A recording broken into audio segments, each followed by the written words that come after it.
The NBA on NBC is brought to you by Bud Light. For the great taste that won't fill you up and never let you down, make it a Bud Light. By Oracle, the e-business engine. And by Nike.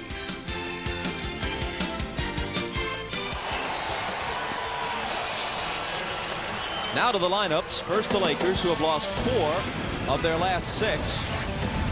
And over the last 6 weeks are barely a 500 team. J.R. Reed up front with O'Neal and Rice. Rice shooting just over 30% his last 4 games. They're having trouble working him into the offense. Bryant and Fisher in the backcourt. Derek Harper has missed the last 4 games because of a sore foot. He says he is ready and had a good practice yesterday, so Kurt Rambis can call upon him tonight.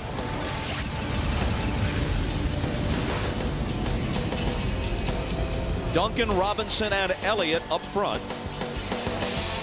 Duncan putting in a late bid for MVP consideration. Mario Ellie, who made the 4 3-pointers in the comeback win last Sunday here against the Rockets, including the game winner with a 1/10 of a second on the clock, joins Avery Johnson in the backcourt. Greg Popovich is both the coach and general manager of the Spurs, a team that has legitimate championship aspirations.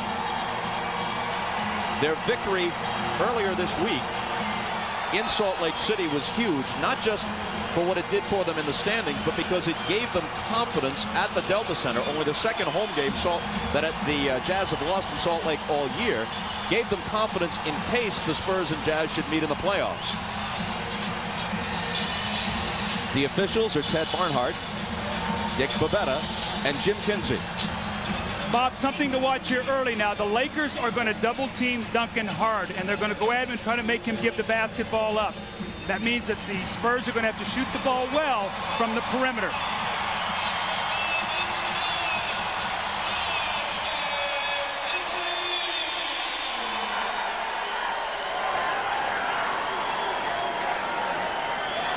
Lakers are 2-0 against the Spurs this year.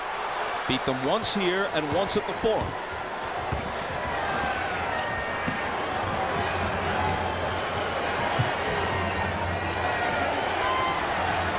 Robinson on Shaq. David knocks it away. Shaq chases it to the side. 3 seconds to shoot. He misses the turnaround, and Elliott takes the rebound.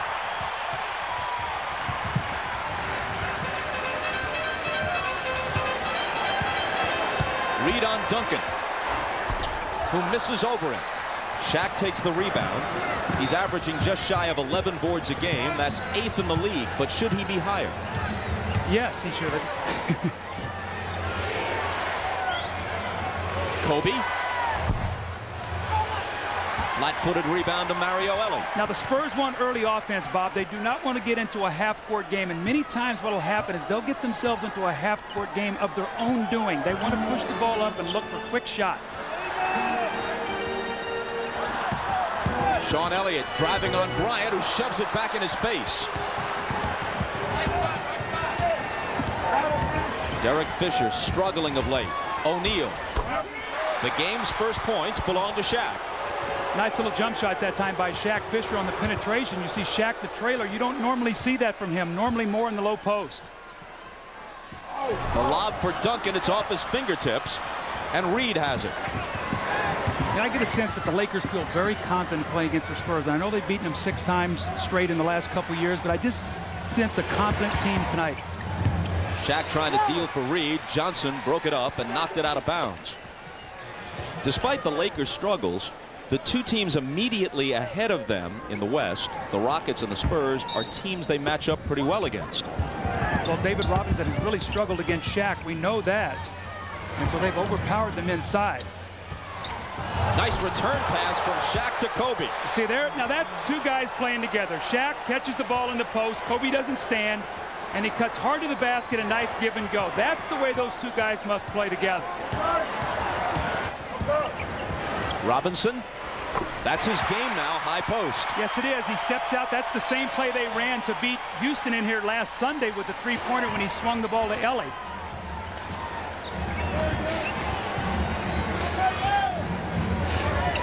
Reed misses over Duncan, and Robinson has the rebound.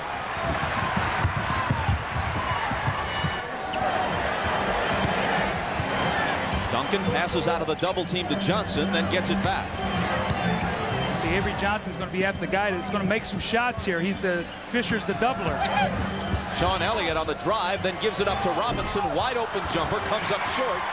Duncan gives them the fresh 24, and they'll set it up. See, Shaq doesn't like to cover out, Bob, so David Robinson's going to have a lot of those mid-range jump shots today. If he's shooting a high percentage, he can have a big game numbers-wise. Avery Johnson drives, hits, and is fouled. See, Shaq has got to show up on that. I talked to Kurt Rambis. I said, Kurt, that high screen row was a problem last week with Olajuwon with Houston. He was playing the guy going to the basket. They were throwing back to David Robinson. He said, we want to show quickly and get back. That time Shaq did not show, and Avery Johnson just turned the corner for the layup. Foul on Fisher is first. Three-point play.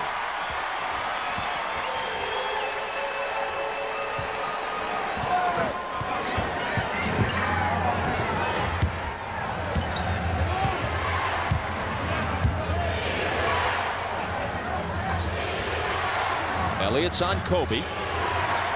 See, J.R. Reed broke the play there that was supposed to be for a screen down for Rice. He didn't run the play. Now you get a broken play, and just the great athleticism of Kobe gets you a basket.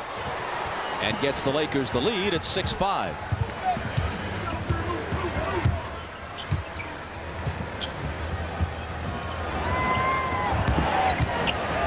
Here's Duncan. Reed knocked it away from him, and Fisher chases it down. He was out of bounds, however, and the Spurs will keep it. See, J.R. Reed plays post defense a lot like Karl Malone. He's not going to bother your shot up high. He's going to try to strip you down low. Duncan's got to realize that, Bob, and he's got to protect the ball as he takes it up. Once he gets into the shooting territory, it should not be a problem.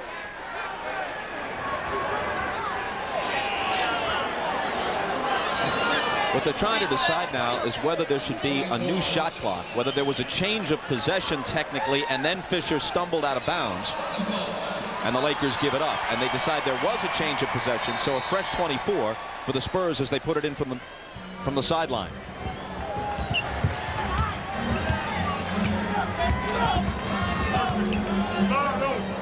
Now you see Shaq on Duncan turning face. He likes that little shot off the glass, Bob, that bank shot.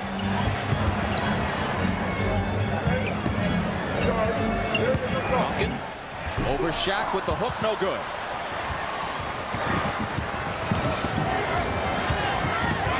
Kobe, nice move.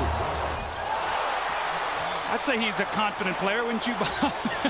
How about those last two plays? The crossover, the fading jump shot. Oh, my goodness. Within the past week, Sean Elliott has put the clamps on Scottie Pippen and Brian Russell pretty well. He's guarding Kobe tonight. Robinson.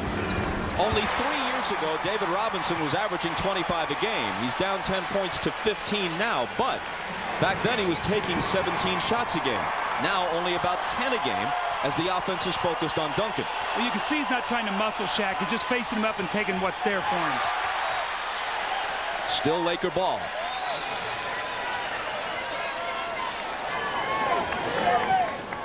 They lead it 8-7, 7-11 on the first quarter clock.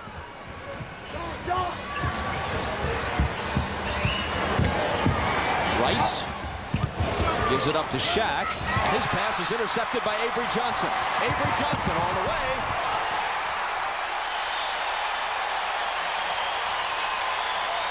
Bob, that was so good. He drove the ball up Kobe's back, and when Kobe turned, he weaved and took it to the other side of the basket so he couldn't get the shot blocked. That was a great awareness on Avery Johnson's part.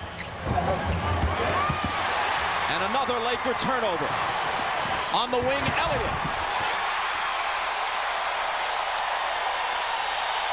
So you don't want to give the Spurs those kind of field goals if you're the Lakers. Turnovers, easy scores, back-to-back baskets in the open court. That's what fuels this team. Timeout Lakers amid the noise at the Alamo Dome. Part of your game plan when you play the Lakers, get Shaq involved in screen roll. You see right now they've run 3, they've scored 7 points, and already Shaq is in the wrong spot. He should be right here so he can show his numbers against Avery's, because as Avery penetrates, it's a 3-point shooter that you can't leave. So he's on the wrong side. He tries to get down there. It's too late. He turns the corner. Kobe can't help, and it's a three-point play opportunity that Avery Johnson gets. That's one of the critical plays. And Avery Johnson, this is what you have to do when you're a smaller player. Watch him weave. He takes it to Kobe. Kobe goes to the shot block. He said, no. I'm taking it to the other side to use the rim. Two beautiful plays there by Avery Johnson. Gives his team 5 points.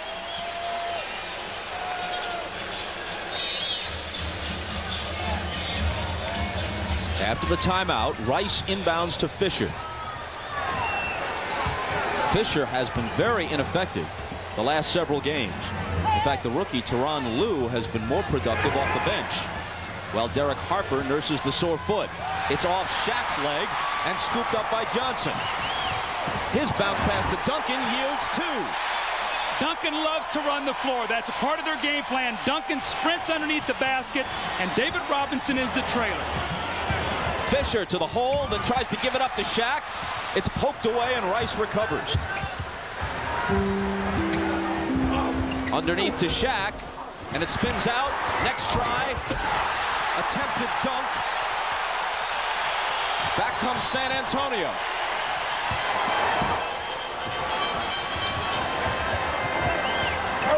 Robinson snaps a pass to Avery Johnson, who finds Duncan.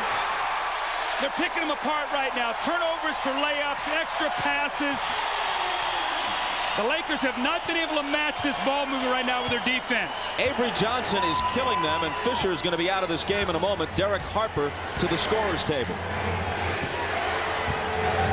Shaq and a whistle. A San Antonio foul. The beauty of San Antonio is they got a guy, Tim Duncan, running the floor. Look at him run on the lane, but Ellie runs quickly, and he runs through to take the defender. Now Duncan runs right up his tail for the layup, and then Duncan can also give it to you in the low post. So when you've got that kind of versatility, you've got an MVP candidate.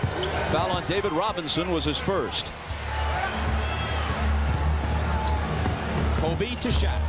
That's beautiful right there. Again, Kobe and Shaq. One time it was Shaq on the give and go. That time screen roll, and Kobe gives Shaquille O'Neal a nice dunk on inside. Prior to that basket, the Spurs were on a 15-4 run after the Lakers got the game's first 2 baskets. Robinson fouled by Shaq. Now the importance of making the outside jump shot is that David's hit a couple of them, so now Shaq has to honor that. So as he closes out, now Robinson uses quickness to go to the basket. He's driving more effectively now than he did early in the season.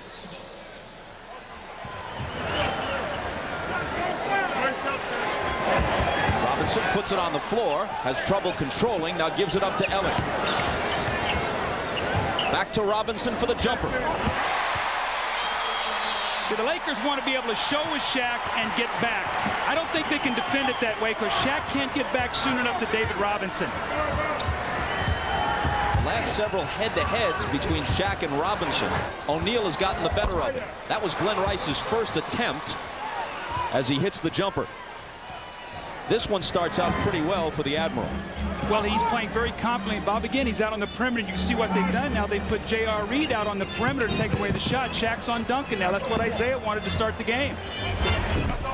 This one won't go for Robinson. Shaq clears it.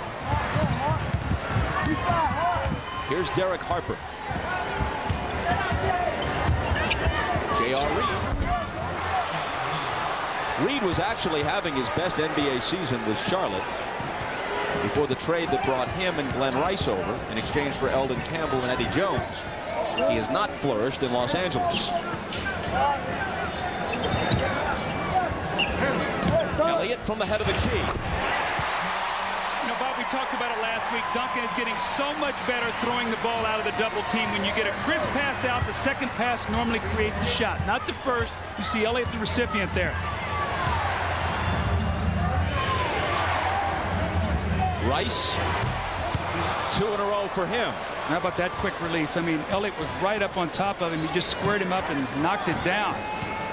It's worth mentioning that Eldon Campbell and Eddie Jones both have played exceedingly well for the Hornets, who now are one of the league's hot teams. Duncan banks it home.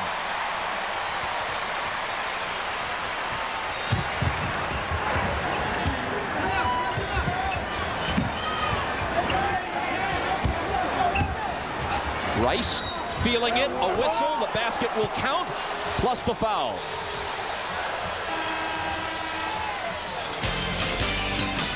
The Lakers close to within 3, and Rice will be at the line when we come back. Well, Glenn Rice had almost gone the first 8 minutes of this first quarter without scoring, but he can score in bunches in a lot of different ways. His first shot, you see, he hits over the Admiral.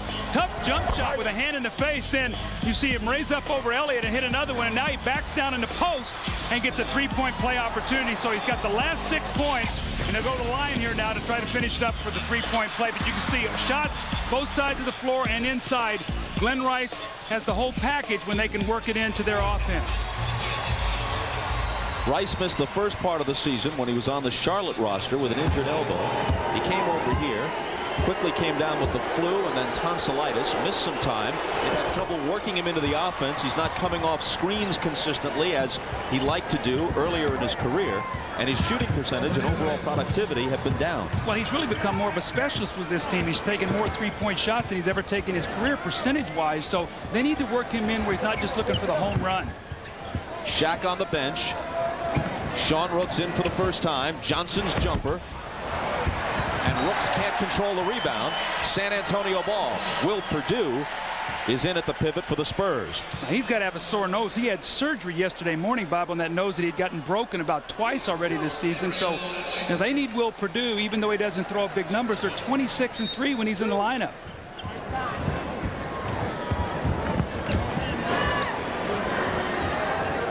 Jerome Kersey in the lineup for the first time. Veteran, former Trailblazer. Duncan's turnaround with a hand in his face. So they're double teaming, but that's a soft double team. They're allowing Duncan to take 2 or 3 dribbles, get himself together. If you're going to double team somebody, you've got to go at them hard.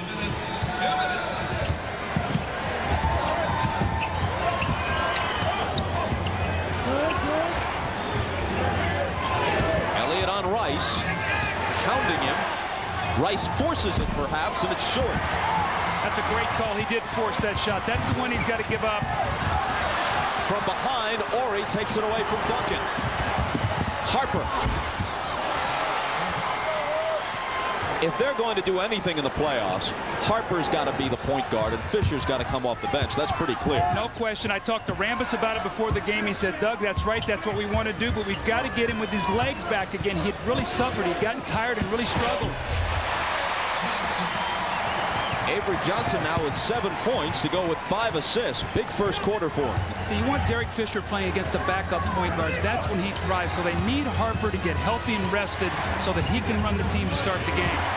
At age 37, Harper's gas gauge was approaching empty anyway as the season wore on. Even though it's a shortened season, the games are bunched together. A lot of back-to-backs, 3 games in 4 nights, that sort of thing. Then on top of it, he injured a foot. Well, you can see the point guards right here, and especially against San Antonio, you can see how well Harper's played. He's averaged almost 14 points a game, shot the ball 12 for 18, and you can see Fisher has really struggled. So we've seen it enough, Bob, to know that he is a backup point guard. But like you said, Harper's a very proud guy, and even when he got tired, he didn't want to say anything. But he even admitted to me yesterday, he said, Doug, I did get tired. He shaved his mustache the past week, so he's carrying a little less weight. Here's Rice losing it underneath, and a whistle.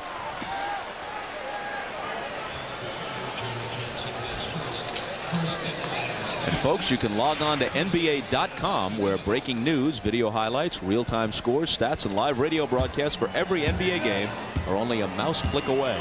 This Monday at 3:30 Eastern, Bill Russell will participate in a live chat with fans. That's NBA.com, your ultimate online resource for all things NBA. Bill Russell in the Showtime studio tonight on the pregame show, and we assume at halftime as well. I'll never forget Russell's quote.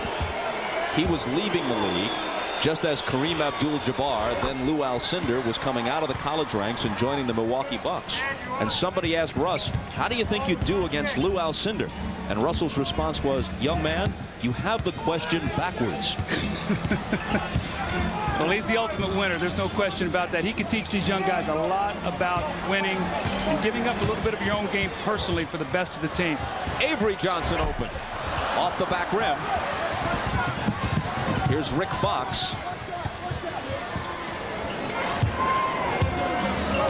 Fox is nursing a sore knee, but able to go tonight.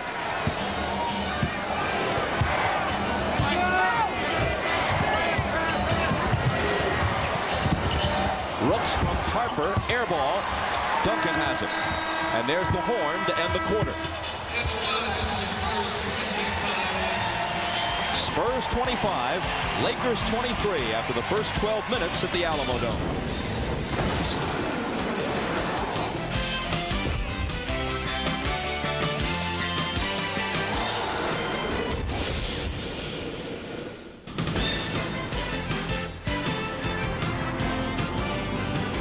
You are watching the NBA on NBC. Ahmad Rashad back at the Alamo Dome. Now, a lot of people have talked about this San Antonio Spurs team not being emotional enough. You can talk about a lot of people, but you can never say that about this man right here, Avery Johnson. He is full of emotion. He is intense. He is a spiritual leader of this team. He is extremely focused. I talked to him before the game, and I said, Avery, how you feeling? He said, you know what, man? I am just flowing. And he is flowing so far, Bob. That's for sure. Big first quarter for him. Spurs lead it by 2 as we start the second. Well, you can see now the Spurs have gone to their bench. Antonio Daniels in the game now. He backs up Avery Johnson. He's played exceptionally well. Jaren Jackson in the game. Guy can make some three-point shots. Jerome Kersey. So they've gone deep into their bench right now, as the Lakers have also. Duncan out high, gives it up to Daniels. 4th pick in the first round a year ago by Vancouver. Disappointing with the Grizzlies, but he's contributed with the Spurs. Jackson forces up a 3 just to beat the shot clock, and back come the Lakers looking for the tying basket.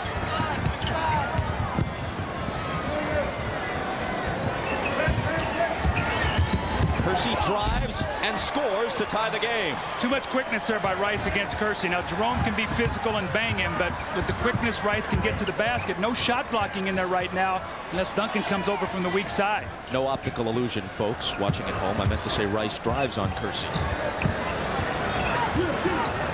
I doubt the viewers were confused. Only I was. The jumper is good for Antonio Daniels.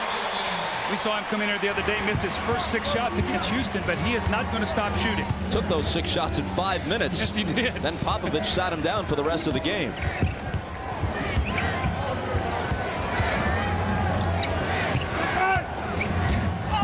Rice lost it. Daniels dives to the floor and slides it over to Duncan. Kersey. He loves that baseline. Used to be a slasher and a cutter. Has gotten a little bit older. Depends a little bit more on the jump shot.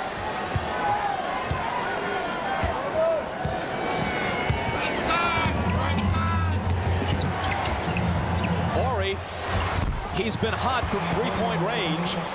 He's made 8 of his last 13 from beyond the arc. Bob, remember I said about 2 weeks ago when we were talking to him, I said, Robert, did you just fall into being a backup and didn't compete as much as you normally did, that Rodman was here? And he said no, but you know what? He's been much more aggressive since Dennis Rodman has left. Duncan. Ori has the rebound.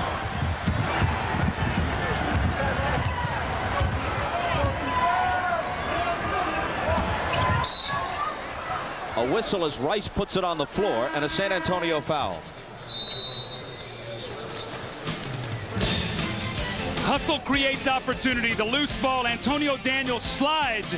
And you're going to see how quickly he gets up, and he's going to push the ball up the floor. And the recipient of the hustle is going to be Jerome Kersey. He spots up Rick Fox, does not respect that jumper, and he knocks it down. And the foul a moment ago was also on Kersey. You're watching the NBA on NBC.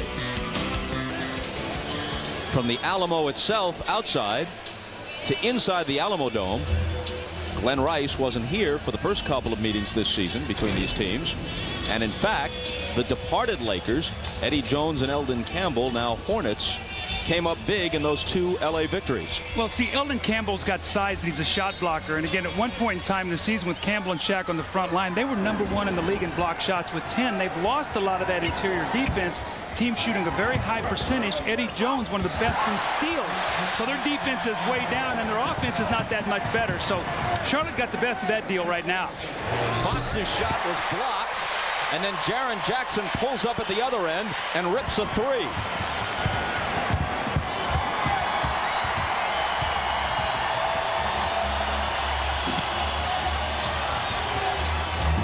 Pass from Bryant to Shaq. for a Laker bucket. You were not a fan of the transaction with the Hornets even when it was in the talking stage, even before they did it. Well, I just felt like that with the Lakers, they should have stayed with that team. They were playing well and see where they went this year. And I think that they'd already agreed to the trade ahead of time, so I think they had to do it. So right there, Duncan with a great drive against Story, using his quickness facing him up. But Bob, I just think in a shortened season to try to make so many changes, you know, you change a coach, you add Rodman, now you make a trade, then you do something else. It's too much. There's no practice time. You can't get adjusted. You know, just before the deal, there's J.R. Reid who came over with Rice in the swap that sent Jones and Campbell to Charlotte. Just before that deal, the Lakers had played perhaps their best game of the year considering the opponent and the setting, winning at the Delta Center in Salt Lake City just before the trade. It was like 97-89. Eldon Campbell was terrific in that game. Guard Karl Malone. Malone had a very difficult time posting up against him. Rick Fox misses. Shaq follows. And then Fox is there to tip it in. So now Rick Fox is back. He had missed a couple games with a knee injury, so he's back. Gives him a bigger perimeter, and what happens, it keeps Steve Kerr on the bench because he can't match up against the bigger players. Knocked away from Robinson. San Antonio ball. Meanwhile, for all their troubles, the Lakers still have a pretty good chance to move up to the 4th seed, which would give them home court in the first round. Jaren Jackson misses. Horry has the rebound. L.A. looks for the tying basket. Derek Fisher back in. Horry for the lead with a 3. It spins out, and Robinson takes it.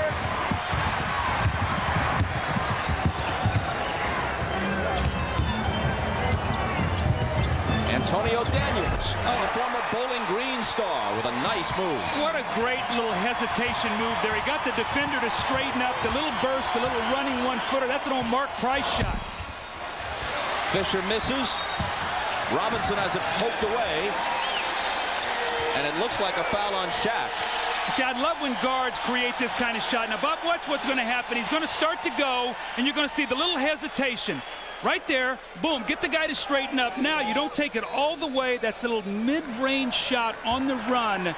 That's a tough play for guards to make, but if they can master that shot, big men can't block it. Second foul on O'Neal.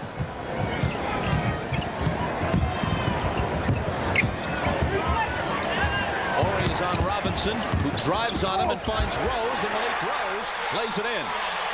Mr. Energy, Mr. Hustle, Malik Rose. Malik Rose out of Overbrook High School in Philadelphia. Alma mater of Will Chamberlain. You got it. Shaq. It's tipped over to Avery Johnson. Jaren Jackson loses it right back.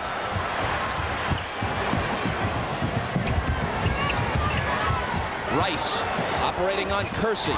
Off-balance shot. What was that about? That was called a forced shot that's going to get his team a timeout here because it's going to be a jump shot here, and they're going to have to call timeout. Now it's going to be a layup for Malik Rose as Kersey passed up the jump shot. See, it's an 8-point game. Now, Kurt Rambis has either got to get a timeout or a 20 or make sure they execute this time down the floor. It's not the pace that the Lakers want to play here in San Antonio.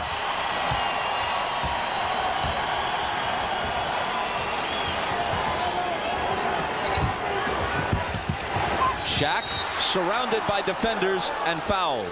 Avery Johnson and Malik Rose both raise a hand. You ask bench players to come up and play a role. For Malik Rose, it's energy, it's hustle, it's toughness, and be able to finish around the basket against bigger players. A nice pass from David Robinson over Shaquille O'Neal. And then the good ball moving after the turnover. Kersey's got a jumper. He gives it up to his teammate who's got a better one, and Rose lays that one in the basket. And the foul a moment ago, charged to Avery Johnson. You're watching the NBA on NBC.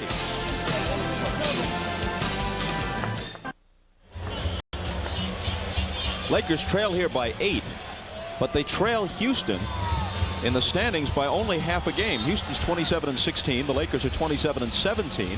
The Rockets lost to the Clippers last night. Well, 2 disappointing losses actually for the Rockets, if you want to think about it. They lost a real tough game in here that we did last Sunday, Bob. Then they go home and lose to Dallas and then go lose last night to the Clippers. So instead of moving up with a very favorable schedule, they're allowing the Lakers to hang around and maybe get that home court advantage if they can string some wins together. even without home court, the Lakers would have a pretty good chance against Houston in a 4-5 matchup in the first round. They seem to match up pretty well with the Rockets. Loose ball eventually claimed by Reed. Bob, it's at me, or is it the Lakers trying to force feed Glenn Rice here early in this game? It's like everything's going through him.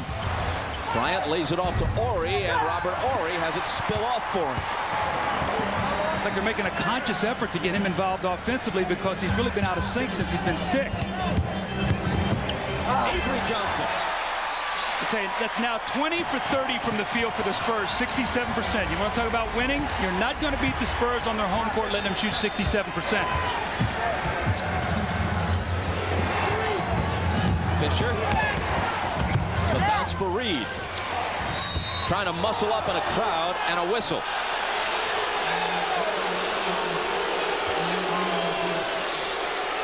Coming up on NBC.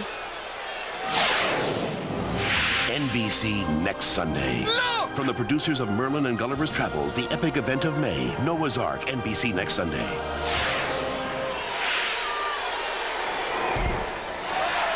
J.R. Reed misses the first. When you think about the teams the Lakers could meet somewhere along the line in the playoffs, Portland with Stoudemire and Greg Anthony at the point, Seattle with Gary Payton, Utah, if they got that far, with Stockton, the Spurs with Avery Johnson. Reed misses them both. All appear to have a distinct advantage at the point, with Harper wearing down and Fisher ineffective of late. And what happens, Bob, all three of these point guards give you a different personality. And right now they're adjusting to all three of those guys trying to play at the most critical time of the season. So you got to call it flagrant here, Bob. Robinson collared by Horry. And let's see what they decide. I saw Teddy Bernard point to sideline out of bounds. That's going to be 2 shots in the ball. That's a flagrant one. He went for his head instead of going for the basketball, and that's why he called it. Oh, they've wiped it off now, but you saw Teddy Bernard point to the sideline like that's going to be a flagrant. So they got together, the referees, and said no. I think because they say Robert Horry is not the guy that normally takes a lot of flagrant fouls, so they gave him a little leeway there. With Robinson at the line, Shaq headed for the scorer's table to check back in. Watch this, Bob, as he goes up here. You see him, he sort of gathers him around the neck there at the end. Then you see him sort of hold him up and sort of, after he rips his head off, he said, I didn't mean it. That's okay, you know.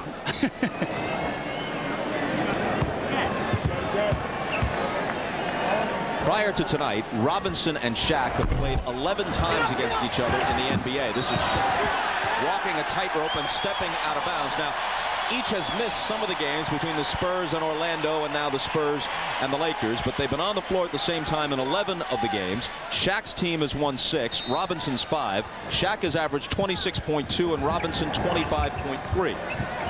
Pretty even. Very much so. But of late, Shaq has had the better of it. See, now David Robinson's going to have that shot. That shot will be there, and that's the shot that Popovich wants him to take in rhythm. Then what he can do is he can fake that and then drive and get to the free throw line. Spurs on an 11-0 run to lead suddenly by 13.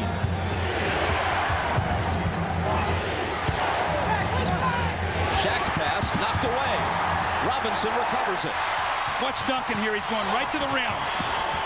It's Jackson.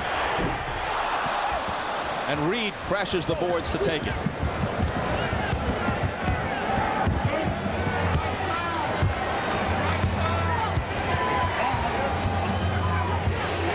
Reed left alone, hits it. That's the shot he made in Charlotte. He likes that little face-up jump shot from about 17, 18 feet.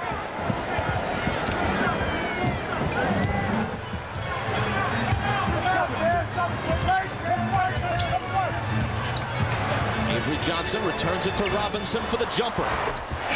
See, the way they're playing screen roll, David Robinson is going to have that. Shaq has got to jump out there and stop the ball, because when Avery Johnson penetrates and he has to help, then he cannot get back to Robinson. Too much space. Shaq from Fisher, emphatically. 8 points for O'Neal, who now leads the league. He's overtaken Allen Iverson for the scoring lead. See if they go back to that screen roll once again. It's been working. Going to isolate this time.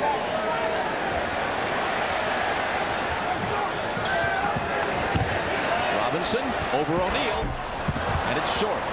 That was sort of one of those excuse me shots. Really not very confident. Held it, clock winding down. He had to take it.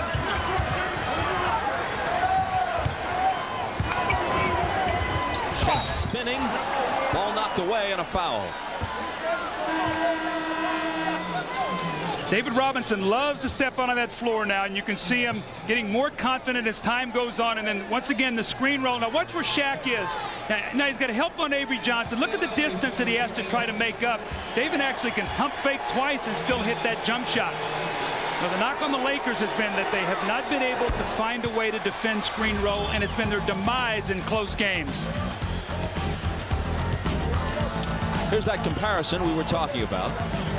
David Robinson, of course, now at a different stage of his career at age 33, one of the 50 greatest players in NBA history, asked to play a complementary role with Duncan now the main man. Well, you know, when I talked to him about it in our interview, I said, does it make it easier for you to make the transition, the fact that Tim Duncan is sort of your kind of guy? And he said, absolutely. He said, I can defer to him. Duncan's coming to the free throw line after Shaq made 1 of 2 at the other end. It's a 10-point game with 2:55 to play in the first half. Hi, everybody. Hannah Storm in New York. Coming up on the Prudential Halftime Report, we'll take a look at last night's Western Conference showdown in Utah between the Jazz and the Trailblazers. A physical affair between the two teams with the best records in the NBA. Isaiah Ryder and the Blazers got out to an early lead, but in the end, it was Karl Malone and the Jazz who prevailed. We'll also get the thoughts of Bill Russell on the play of the big men in San Antonio tonight as the Lakers battle the Spurs. The Spurs lead it by 10 as we rejoin Bob, Doug, and Ahmad. Hannah, thanks very much. Avery Johnson, part of the reason why the Spurs have this lead. 9 points, 7 assists, 0 turnovers.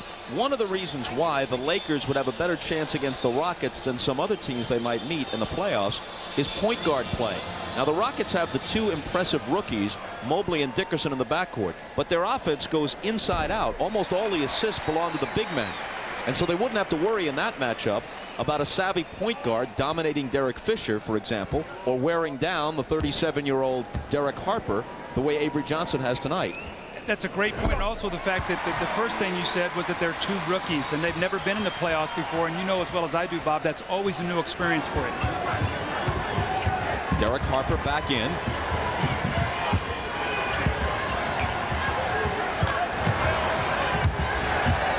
He's got Rice. Robinson on Shaq. 5 seconds to shoot. O'Neal with the hook. It's good and a foul. Boy, Shaq worked for that one. It was actually good interior defense.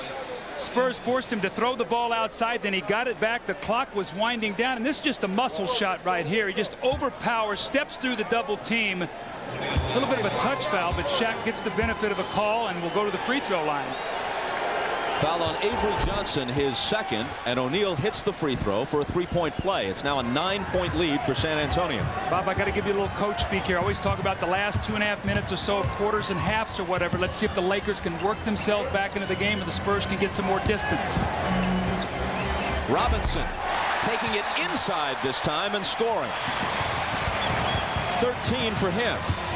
See, that's where I think Shaq, as Isaiah was talking about, use your lower body and root David Robinson out of there. Too low position. Shaq with the slam now has 14. He makes no secret of the fact that he doesn't feel warmly toward David Robinson. He says, off the floor, I respect him, but on the floor, I try to go right at him. And he claims it dates to a high school experience. He went to high school at Cole High here in San Antonio. Robinson answering from the baseline. He's now outscored Shaq 15 to 14. He claims that he went into the Spurs locker room to meet Robinson, and Robinson blew him off, which seems very out of character for David Robinson. Very much so, Bob. I've watched David Robinson since he was in the Naval Academy, and I've never seen that side of him as we see dunks. And again, transition defense, and the Lakers right now sort of playing your turn, my turn. Maybe I score, and then I'll give you 2, and you can't win that way. Leads back to 13. Kobe. Hold on, a whistle as he makes his move. Sean Elliott argues his case, but the foul is on him.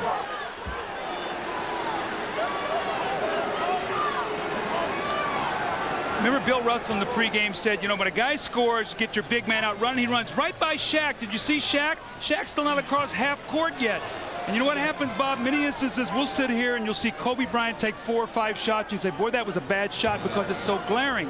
When Shaq doesn't run back on defense, sometimes it doesn't show up till you watch the film. That's just as glaring, and that hurts your team just as much.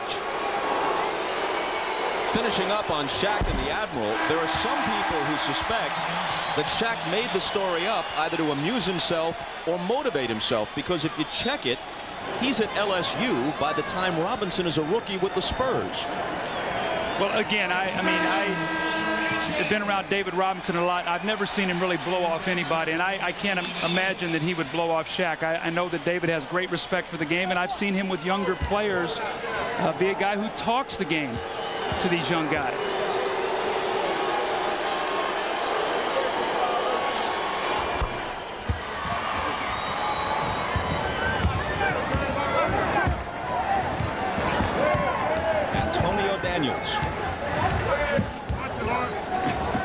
Gives it up to Ellie as they come to the front court.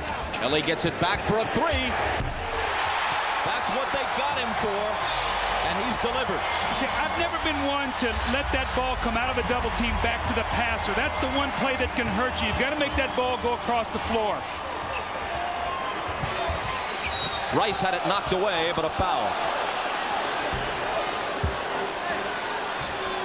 Tomorrow, beginning at 2:30 Eastern, our NBA coverage starts with Showtime. Then regional coverage in the first part of a doubleheader. You'll see either New York, Miami, or Houston, Phoenix. Then in Game 2, it's Orlando against Philly or Seattle against the Jazz. That's tomorrow on NBC. Tuesday, Magic Pacers, Jazz Sonics, doubleheader on TNT.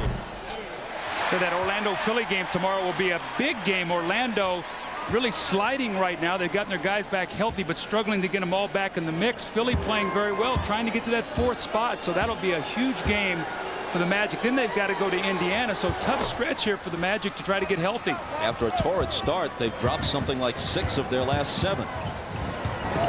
That's sort of been the story of the season, hasn't it, Bob? You see teams, you go through these losing streaks, and sometimes you wonder what happens. Last minute and a half, Duncan fouled as he makes his move along the baseline.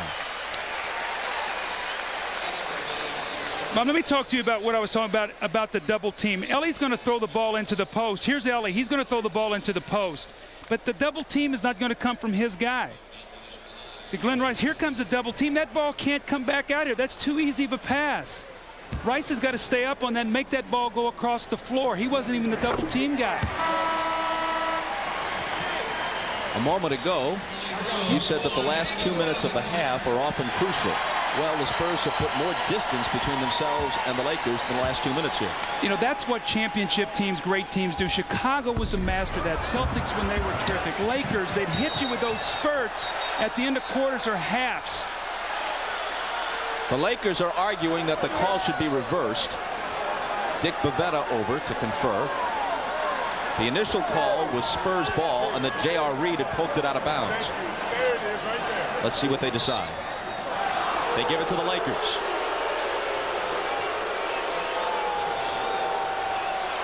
That's a tough one. Looked like Rose had his hand there, but that's a tough, tough call. Excuse me, the Lakers can get a 2-for-1 here. If they get the shot off quickly enough, which they won't.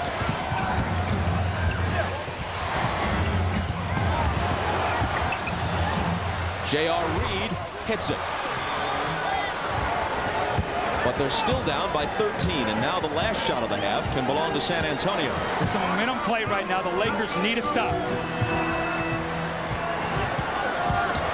Antonio Daniels.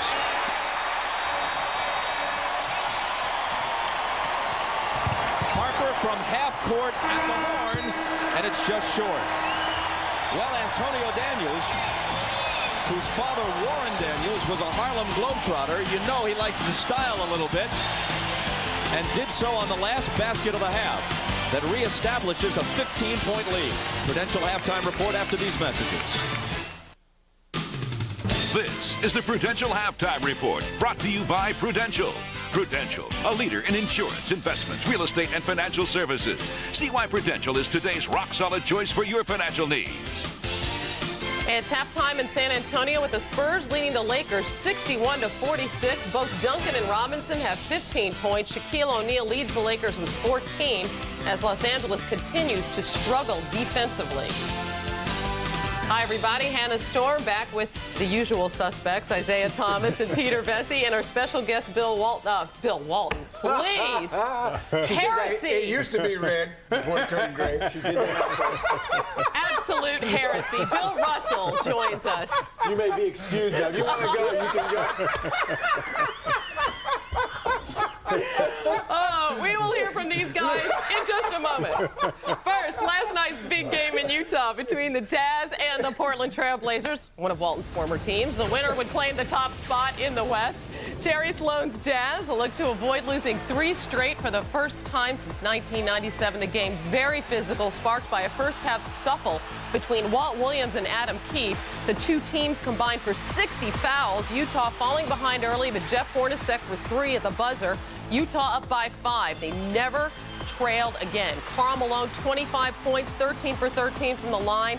The Jazz lead Portland now by a game and a half for the best record in the NBA. And very importantly, Utah has now won the season series from Portland and thus owns the tiebreaker. Here's Jim Gray from the Delta Center. Thanks, Hannah. This was a very physical game last night. There was a minor skirmish. There were bodies flying everywhere. Playoff intensity. In fact, last night's game was not your typical run-and-gun Western Conference shootout. It was much different than that. It was the defense that was the difference.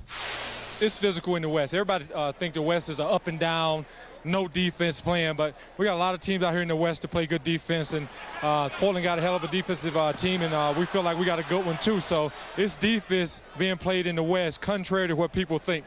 It was a very physical game, both ends of the floor.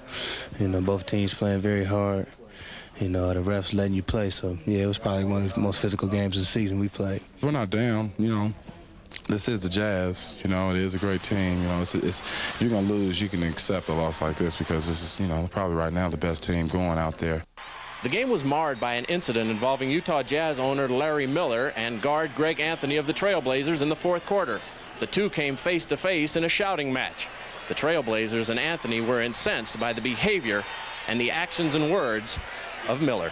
I was appalled and shocked that, an owner of an NBA franchise would come out and use such derogatory language, during the course of a game towards a player who's out there just trying to play hard, trying to win a basketball game. What did he say to you? I'm not going to repeat, it's not, I don't think we'd be allowed to use that type of profanity, but there are a lot of voices in the crowd. Greg, are you sure? Are you sure it was Larry Miller? Sitting on the front row.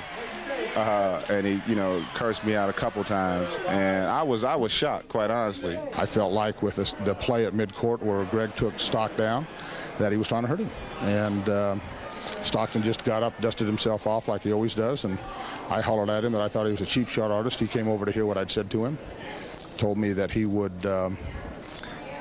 inflict similar damage on me as he had to John. Were you both cursing at each other? Yeah, we were. Is this a pimple or is this a mountain? Less than a pimple. If these guys aren't any thicker skin than this, they don't belong in the league.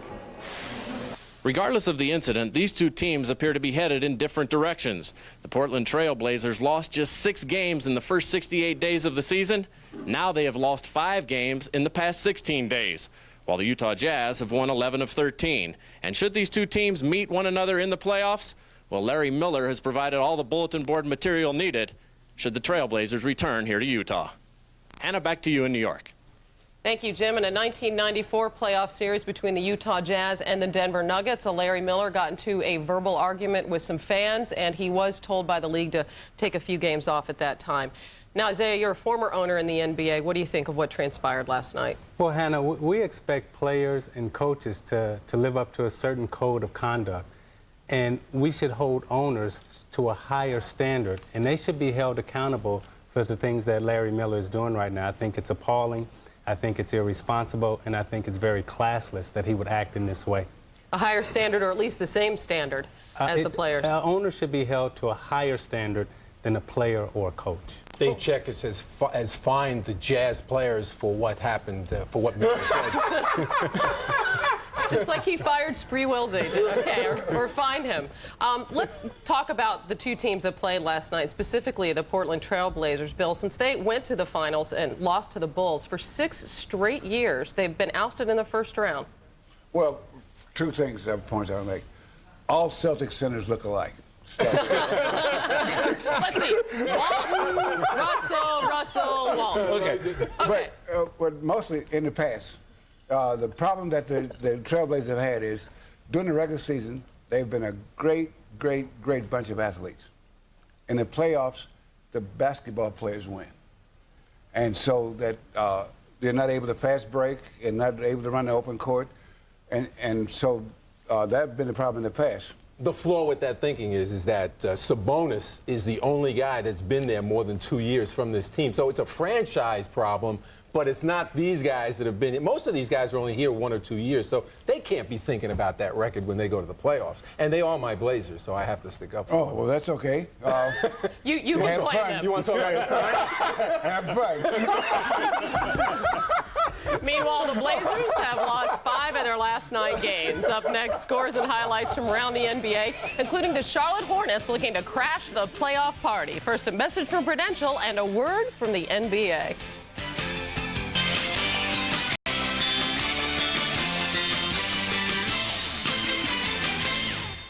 Welcome back. Until last night's loss in New York, the Charlotte Hornets, what a resurgence. They had won 9 in a row. Now they're challenging for a playoff spot in the East. Tonight, the Hornets are hosting the New Jersey Nets. With their 9-game win streak gone and Eddie Jones gone, too. He has a lacerated finger. In the first quarter, Stephon Marbury, one of his 8 assists in the first half. Nice one to Keith Van Horn here. Van Horn, 18 at the break. The Nets trailed by 2, though. Third quarter, Hornets open it up. Eldon Campbell playing so well as a Hornet. Strong move inside, 11-2 run. Campbell with 15 after 3. Time running out in the third. David Wesley goes one-on-one. Spins to the hoop for the lay-in. Charlotte led by 13 at that point. 2 minutes left of the game. The Hornets are up 92-78.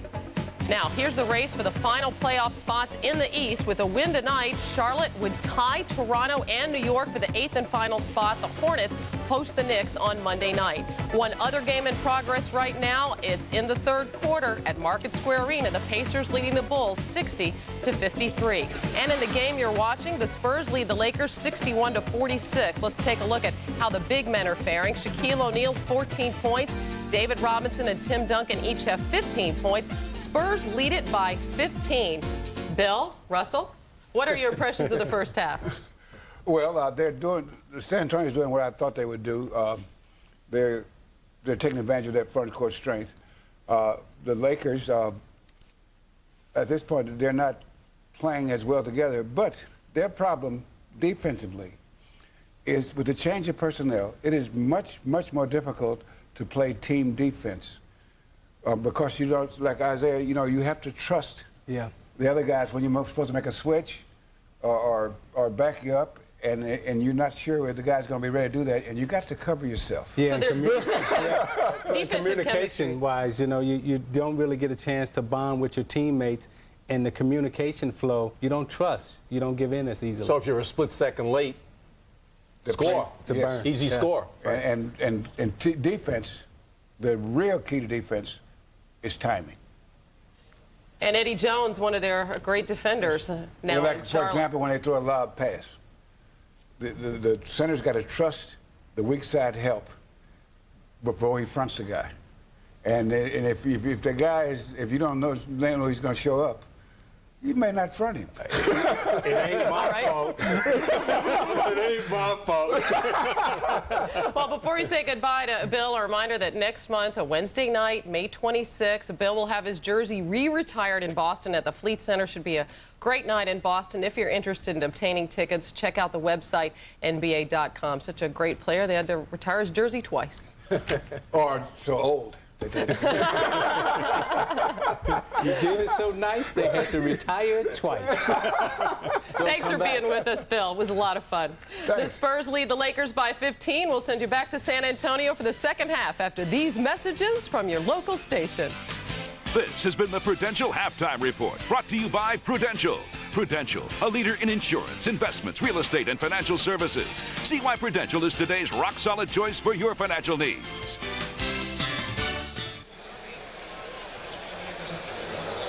With the Lakers down by 15 at halftime, it might be worth noting that earlier this year at Orlando, these are road games now, they were down 20 against the Magic, came back and won.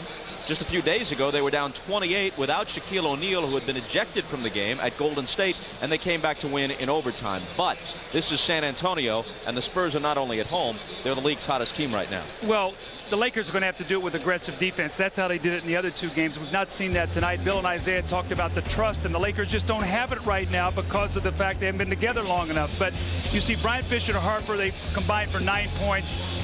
Shooting 47% tonight. They're 53%. They're shooting well enough to win, but look what's happened with San Antonio. 63% in the first quarter, second quarter, 75%. And Duncan and Robinson have combined for 30 points on 13 of 19 shooting. So Robinson and Duncan, 50% of the points. Avery Johnson with a great first half, 9 points and 9 assists. And for the Lakers, their offense is fine. Shaquille, 14. Glenn Rice, 12.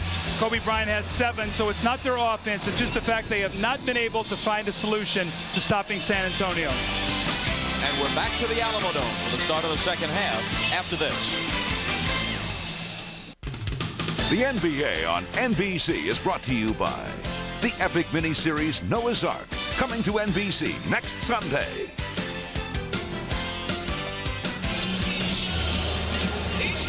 Ahmad Rashad back in San Antonio where the Lakers trail by 15.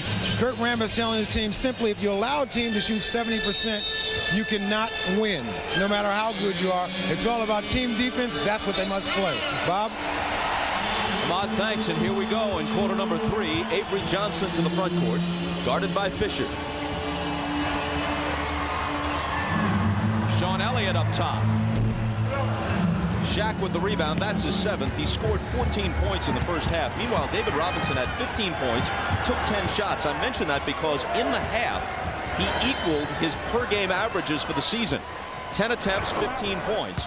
Glenn Rice starts the Lakers off on what they hope will be a comeback by hitting his team's first shot of the half. So David Robinson, who has been generally outplayed by Shaq in their last few meetings, comes out determined to change that and has a good first half. Here's Duncan's jumper. He's one of the few modern players who consciously tries the bank shot. That was, remember, Sam Jones, one of Bill's teammates, was the master of the bank shot. Lakers trail by 13. Shaq cuts it to 11. See, if I'm Popovich, I'm saying, look, guys, okay, we had a great first half now, a couple more possessions, and they're right back in this game. Let's execute.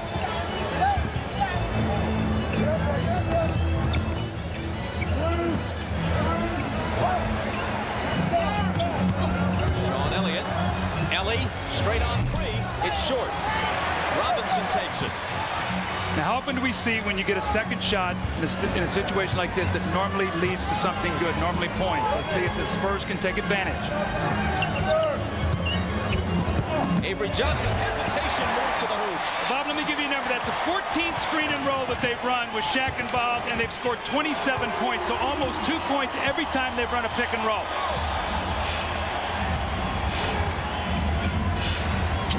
Kobe Bryant. Duncan slings it out to Avery Johnson. Ahead to Robinson running the floor, but he can't finish it. Well, Kobe looked like he got a piece of that. Now Kobe back at the other end. With the little hook after faking the wraparound pass. But the defensive play here and then the little jump hook. I mean, this young guy's 20 years old, oozing talent. You look at Tim Duncan, who'll be 23 tomorrow, spent all 4 years, a rarity now for a great player, all 4 years in college at Wake Forest. Kobe Bryant right out of high school to the NBA. The 2 prized youngsters on the floor. Here's Glenn Rice. Would have been a 3. Elliott takes it back the other way.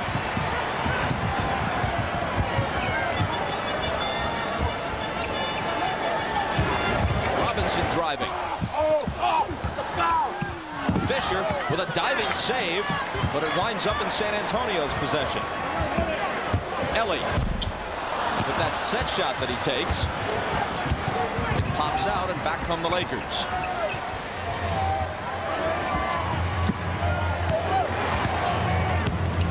J.R. Reed around Duncan. That's twice he's done that now, where he started across the middle and he sort of slows down, and Duncan stops sliding his feet, and then he takes it right to the basket. So twice now, J.R. Reid's posted him, and you know what? Popovich is not happy. He said, we're going to take a 20-second timeout. That cuts it to 9. The Lakers are on an 8-2 run now.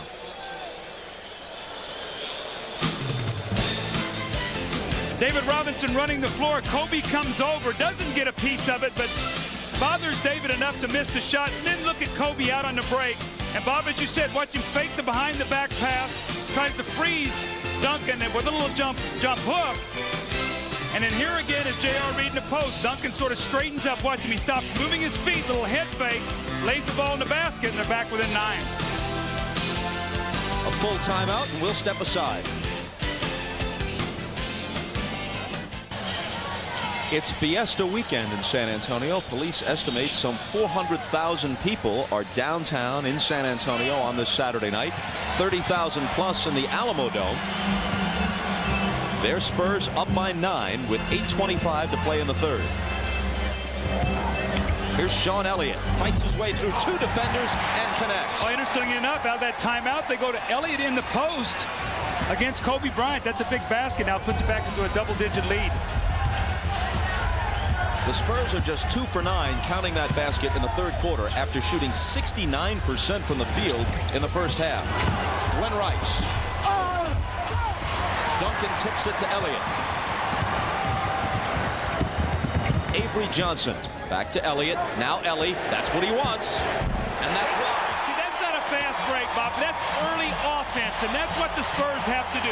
Look quickly in the post. If it's not there, swing it. That's Ellie's shot.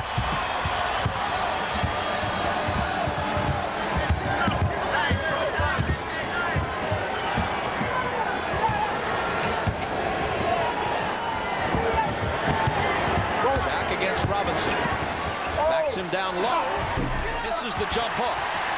Reid swats it back out to Fisher.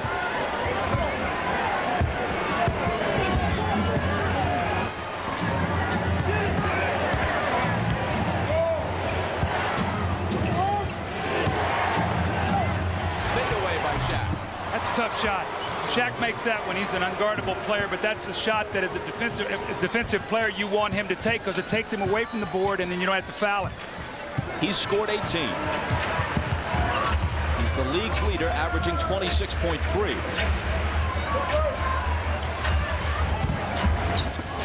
Duncan fouled by Shaq.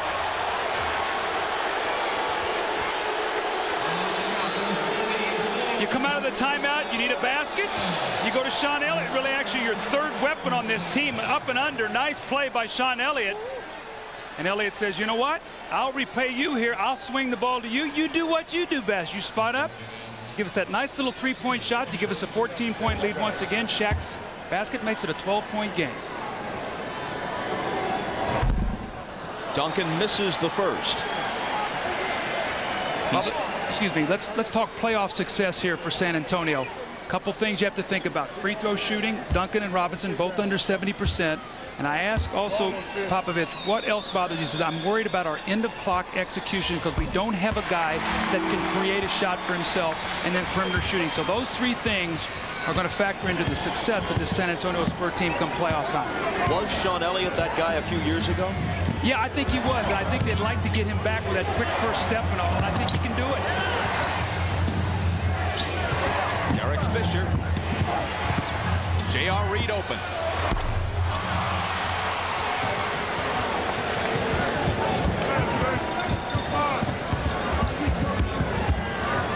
San Antonio by 11.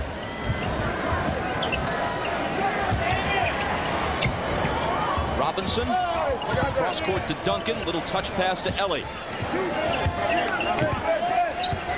Duncan backing Reid down. He poked it away, but a foul.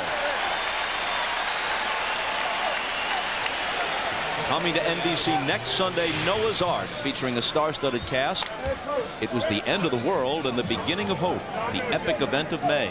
Noah's Ark coming to NBC next Sunday at 9 Eastern. It says on the copy, don't miss the boat, which would be even more crucial if you were actually trying to board the boat. That was when it was imperative. It would simply be a mistake to miss the telecast. To actually miss the boat That would be tragic.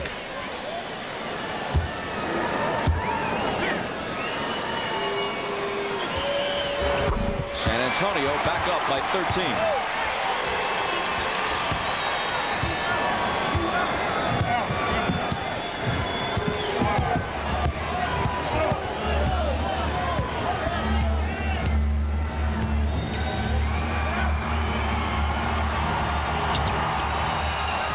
Fisher out of the corner. O'Neal the rebound. Surrounded by Elliott and Robinson and fouled.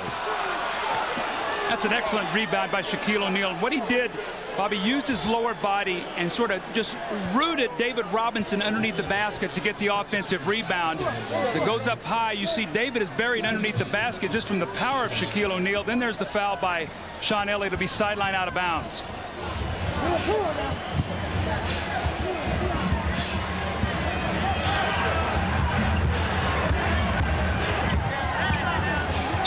Rice looking for help. Cross-court Fisher. A whistle from Dick Bavetta. The ball was out of bounds. Fisher had a wide-open three from the corner. But the Lakers give it up.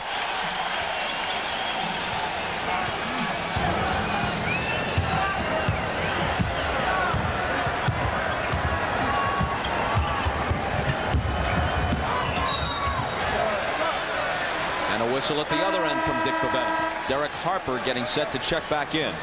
Even though his numbers have fallen off, he was playing pretty well at the beginning of the year. Though the numbers have fallen off, a veteran presence like Harper can still be very helpful, especially in the playoffs. Well, you know what? He was playing so well that they overplayed him. They got seduced into letting his minutes go up. And that's what happens sometimes. When they got him to play about 20 minutes a game. He was playing 27. That's too much in a condensed period of time. And he felt the brunt of that. Now, if he can get himself healthy, maybe he'll be fresh and play like he did to start the season, then, which would be a big factor for the Lakers. Meanwhile, in the last 6 games, Fisher has shot 7 for 30. Here's Harper coming away with the steal.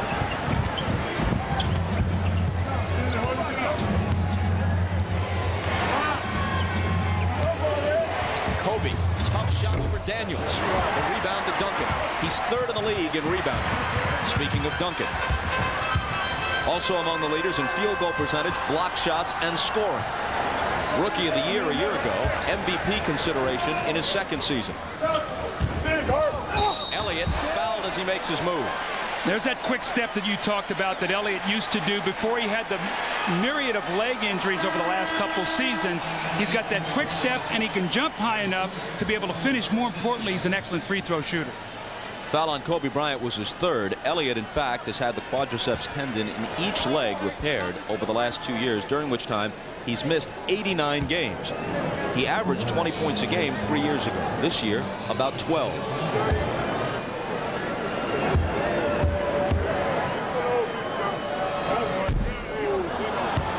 When you can make jump shots, that first quick step is all you need to get by the defense. Watch, you fake the shot, and boom, one step, now you're inside the defense, and they have to take the foul. You know, sometimes I think speed is overrated in this game. I'd much rather be quick as I would fast.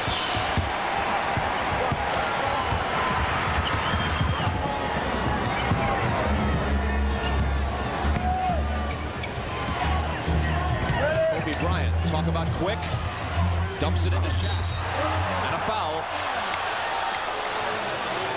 It's Duncan's 2nd. Well, we talk about paint catches. At any time Shaquille catches the ball in there, he's going to have his way. That time they took the foul. And one of the things that Popovich told us, you know, on Friday, Bob, is that you've got to be very careful, and you can't get Robinson and Duncan taking fouls too early in the game and get in foul trouble.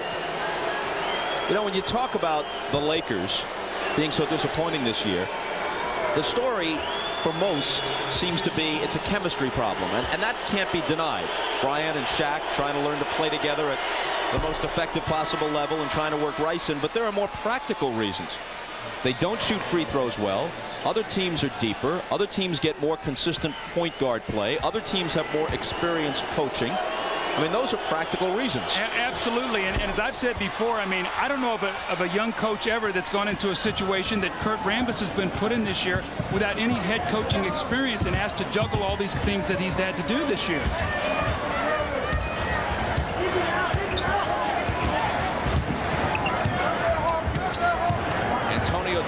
uses a screen from Robinson and misses.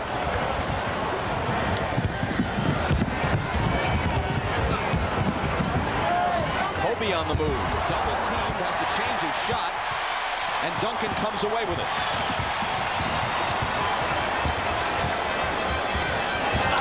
Duncan inside, and he's fouled.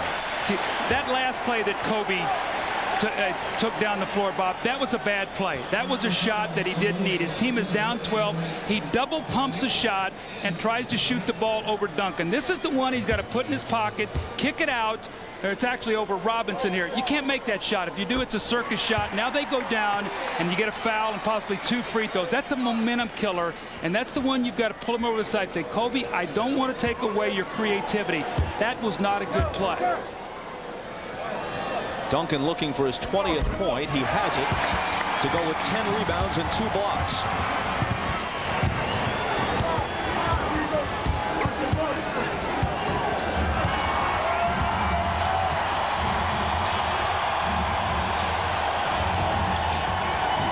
Kobe jumper over Duncan. Now see, that's his shot. Comes off a screen, you get the switch, gets a little distance, and he makes the shot. Putting him in double figures with 11.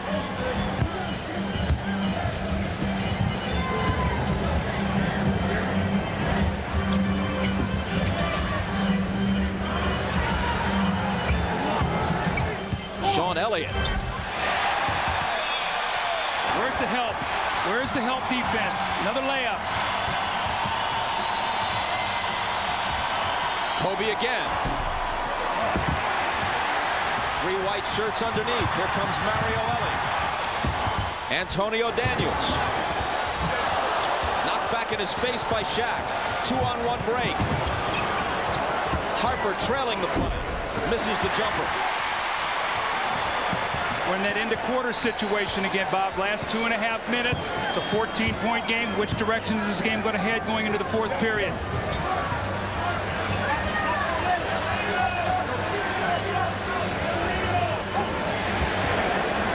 Jumper by Daniels. Rebound for Bryant.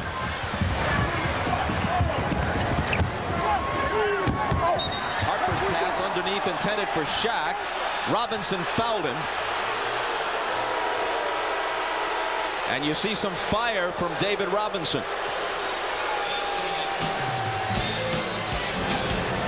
Kobe Bryant, after taking a bad shot this time, gathers himself. They step up, set the screen. There's the switch. He creates distance, fades away, makes the jump shot. But then Elliott comes right back, and he said, you know what? You got to guard me in the post. And nobody gives him any help. He just wheels in there, lays the ball in the basket. And trading baskets right now will not get it done. Foul on Robinson was his second.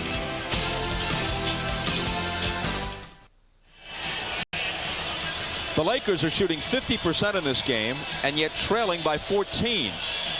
Derek Harper explains why. I think we're just not concerned with defense. We don't think defense first as a team. We think offense first as a team. And I think when you think offense as a team first, then you're setting yourself up not to be successful, because the only way you're going to be successful as far as winning a championship is concerned is to go out and find a way to defend people. And I think if you look at the stats, all of the championship teams, all of the teams that's been in the finals the last couple of years, they've been very, very high on the list defensively. Bob, just to follow that up, when the Lakers shoot 45% or better, they're 23-7. Under 45%, they're 4-10, which means very rarely does their defense win a game if they're not shooting the ball well. Here's Rick Fox leaning in and banking it in.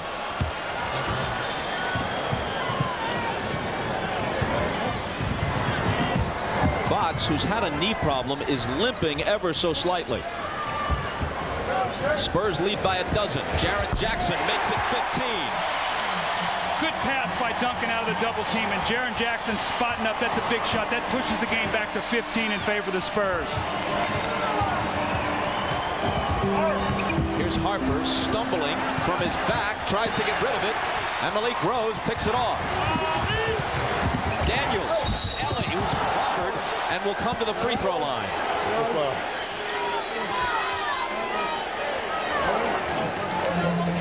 Lakers are going to double team here. Tim Duncan out of this post. You're going to see right here. He's going to come to the double team, and he's going to find the pass all the way cross court. Your double team has got to be stronger. Look at J.R. Reed. He's giving him so much space. You got to get your body up against him. Two guys got to smother him and not let him turn in one pass beat the double team. The foul as Ellie took it to the basket was on Robert Horry, his fourth.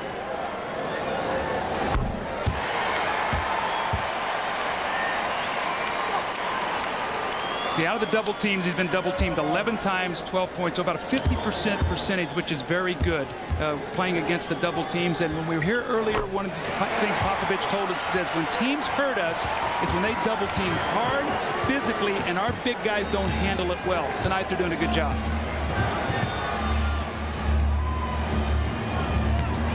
Rick Fox, Ellie defending him. Fox slides past him and misses, and Malik Rose is on the glass.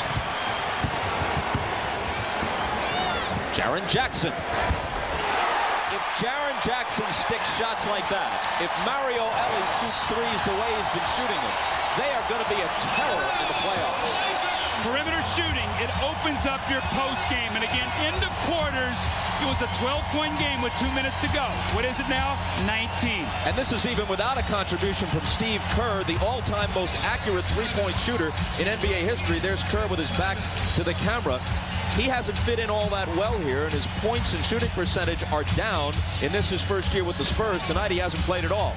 Well, the matchup, bigger guards, putting bigger guards on the floor for the Spurs. You see Jaren Jackson, it's not a guy who normally catches and shoots on the move. He's a guy who spots up and takes shots. But look at the emotion there. Ellie, the chest bump, both these guys, tough, rugged guys.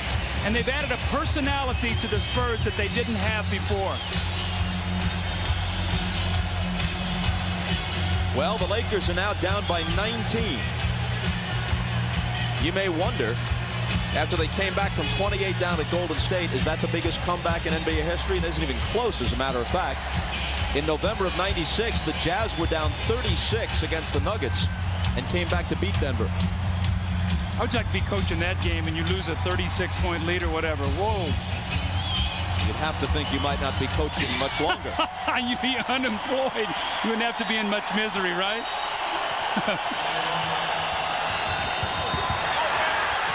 And they lose it right away. 20-second timeout, and you throw the pass away on the inbounds.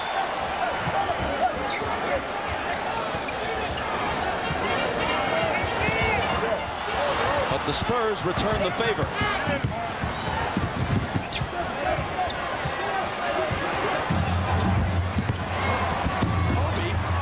Trying to put one on the highlight reel and hits the underside of the glass. That's another one of those tough shots right there. Kobe, those are the ones that get him in trouble and make people think he's a selfish player. That's the one, Bob, that he just got to put away. Antonio Daniels. Duncan. Mario Ellie. Duncan again. Malik Rose battling on the offensive glass as the quarter comes to a close.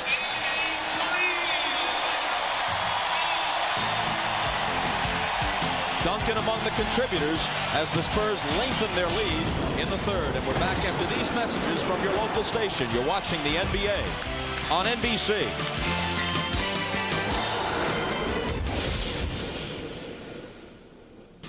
This copyrighted telecast of the National Basketball Association may not be retransmitted, reproduced, or rebroadcast without the express written consent of the NBA. Mario Ellie and Jaren Jackson have combined for 16 points today on 5 of 10 shooting. The third quarter, they really helped break the game open. Ellie on the ball swinging, knocks in a three. And then out of the soft double team, Jaren Jackson knocks the three in from almost the same spot. You see Antonio Daniels says, come over here, I'll get you a shot. Jaren Jackson says, okay, and he knocks that one down. And when the season started, actually, Jaren Jackson in the first 2 games was a starter. You see his points and minutes were not that good. Ellie had come in and played very well. So now Ellie the starter, Jackson coming in off the bench. It's working quite well for the Spurs. Start of the fourth. San Antonio up by 19.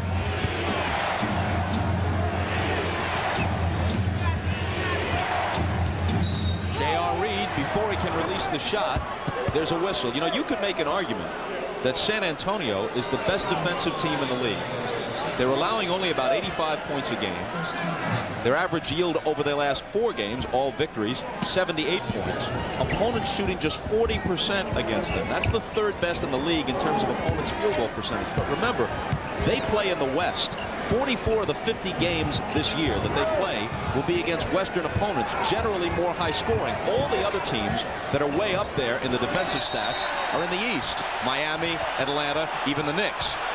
I think that's a great point. And the Spurs also, too, lead the league in wins 10 points or more, which tells you they're blowing teams out, which is a hard thing to do. And they've done it very well. They're averaging beating teams at home by 13 points a game during this last stretch. That's dominant. 9 on the shot clock as the Lakers put it back in. Robert Horry will try it and miss it from 3-point distance.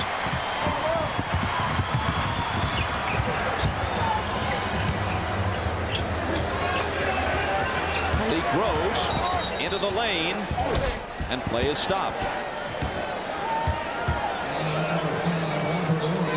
Robert Horry picks up his 5th foul. You know, Bob, the one thing that the Lakers have talked about is, you know, we're not concerned right now with winning or losing going into the playoffs. We want to look for improvement. Well, you know what? You can fall back on that and think we're going to turn it on come playoff time. They need to show some improvement right now.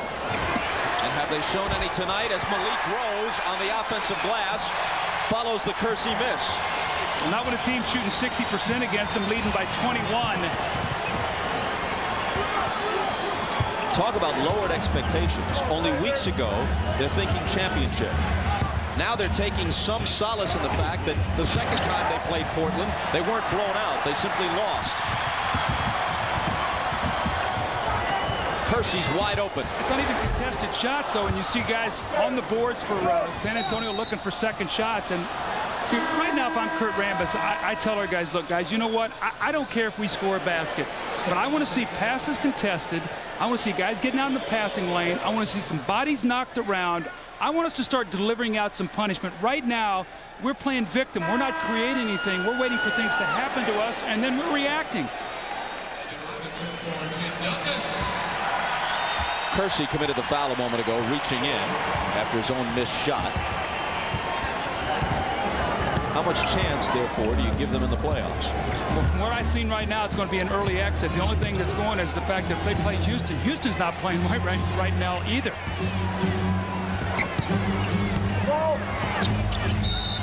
Shaq in a crowd sent tumbling and then sent to the line.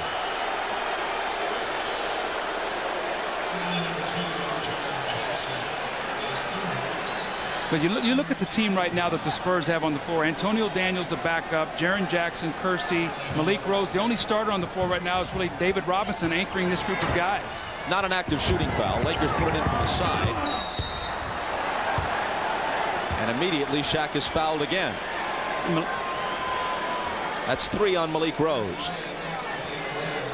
Tomorrow night after Dateline, Denzel Washington and Jennifer Beals star in Devil in a Blue Dress. I wonder if they'll bring in Mitch Ryder and the Detroit Wheels. That's tomorrow night starting at 8, 7 Central here on NBC. One more coming for Shaq. Tyronn Lue, rookie out of Nebraska, makes his first appearance. Harper to the bench. Shaq has hit 5 of 6 at the line tonight. He's a regular Rick Barry in this one. Well, see, now what's going to happen is Tyronn Lue is in the game. He's going to come up the floor, and he's going to pressure the ball. Now, the whole defense needs to move up the floor rather than be behind the free throw line, and that's where they've been. Robinson. And a Laker foul. 9:49 left. San Antonio by 19. Foul on Shaq was his 4th.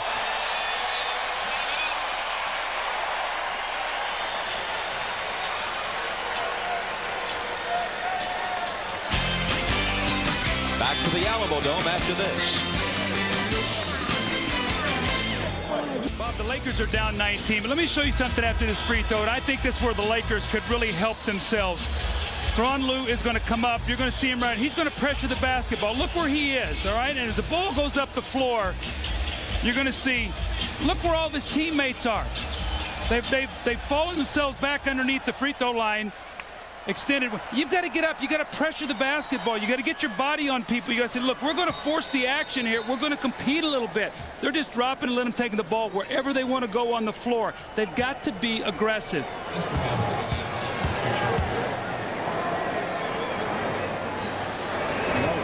But that's not something you just decide to do. It's got to be something you're willing to do. Absolutely. And Kurt's got it, even in his own way, says, guys, look, you know what? If you're going to stay in the game, this is what I expect you to do. You got to get up the floor, and I want to see you guard some people, and I want to see you compete a little bit. I don't want you to see you retreating and let them just do whatever they want to do on the court. They're down by 20.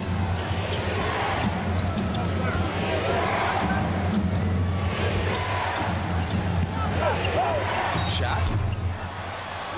Plus a foul. He scored 24.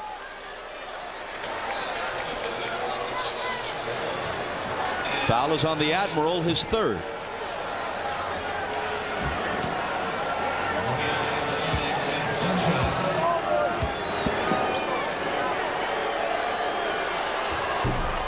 Only his second miss at the line, 6 of 8 for the game. As we've noted before, if he shot a modest figure, 65%, let's say, from the free throw line, he'd lead the league in scoring every year. Antonio Daniels was bumped. He may still lead it in scoring this year, despite shooting in the low 50s from the line. Iverson had the lead for much of the season. Now O'Neal has caught him. Next Saturday, NBA Inside Stuff. Ahmad and Summer Sanders are the hosts. They'll feature the Hornets' Eddie Jones, traded, of course, earlier this year from the Lakers to Charlotte. Inside Stuff next Saturday on NBC. Check your local listings for the times in your area. Let's go to Ahmad. Well, Bob, just another in a long series of the best inside looks at some of these players around the NBA, which we try to do every single week, and we will continue to do with Eddie Jones, because we know that Keith, who wrote me last week and told me he wanted to see Eddie Jones in Charlotte, he'll get Eddie Jones in Charlotte. Your pledge of quality means everything to us, Ahmad. Another Laker turnover. Keith Costas, however, is a faithful viewer of NBA Inside Stuff. Be careful, Ahmad. He critiques each program carefully. Daniels is hit with the offensive foul as Lou is sent sprawling. See what Lou did that time, though? He got up in the chest of Antonio Daniels, and he rode right over the top of that screen and really forced David Robinson into tripping him. See, he just gets his body up in him. Now watch, he's riding him, I'm not going to get screened. I am not going to be screened. And Robinson catches him with his leg. That is aggressive defense.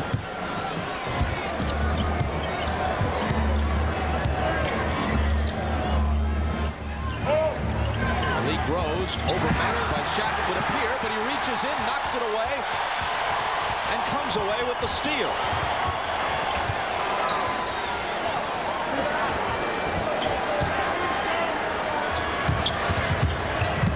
Jaren Jackson has it back for three. Chase to the side. Jackson saves it to Rose. All the hustle plays belong to the Spurs. All the energy belongs to the Spurs. That's a great call. Rose with a great hustle play. That time, Jaren Jackson. That's what you want your bench to bring. Jerome Kersey pops it and misses it. Inside 8 minutes to play. Rice in a crowd. Finding Shaq. Good hustle play there for the Lakers, and Kobe Bryant misses the three. Now here's Reed battling on the offensive glass. And a San Antonio foul. At least their hearts were in it on that possession. I mean, the hustle plays inside again. That's all you ask your guys to do, is just bring me an effort. Look at Rose, knocks the ball away, then gets down on his chest, gives his team a possession. Now look what Jaren Jackson does. He saves the ball and does the same thing on the offensive end.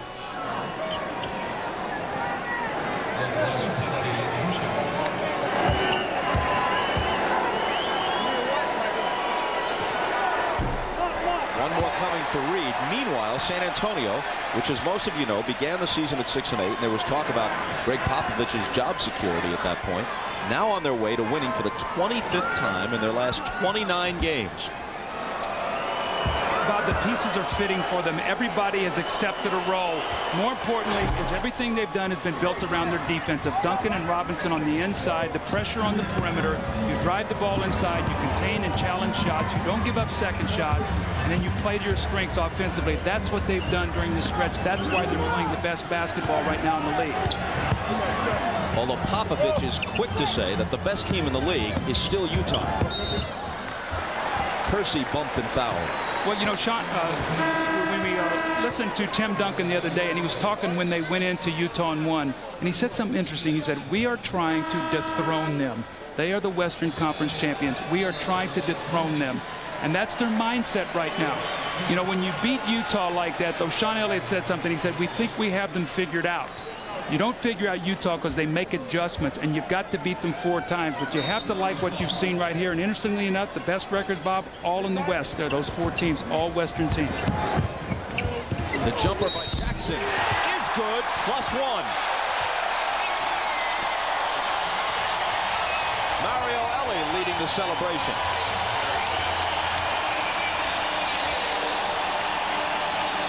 Again, that high screen roll, and Glenn Rice gives a little help. More importantly, you talk about bench camaraderie. Watch the bench react. The coaches are happy. Look at the players. Look at David Robinson now. You tell me he doesn't want to win? The guy's got passion. 3-point play for Jaren Jackson. What a story he is. 31 years old. This is his 9th year out of Georgetown. This is the first time he's been with the same team for 2 consecutive years.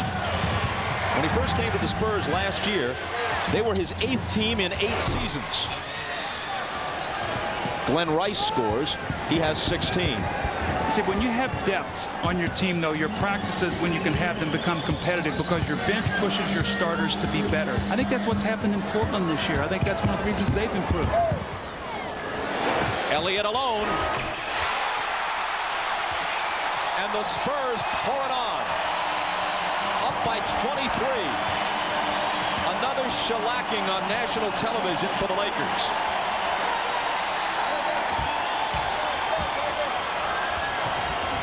Reed. Duncan takes it.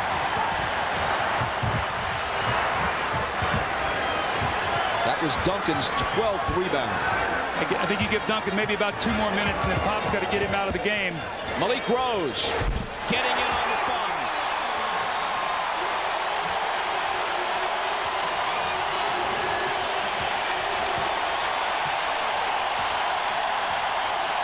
You think these fans are frustrated the fact the Lakers have owned them over the last 6 games?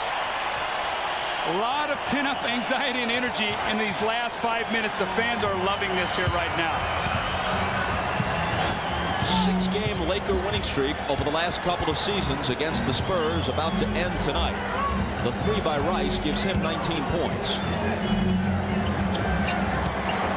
Avery Johnson misses, but look at his line. 11 points, 11 assists, no turnovers.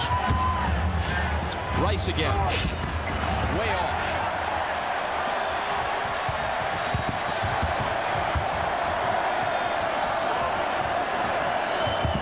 Jaren Jackson.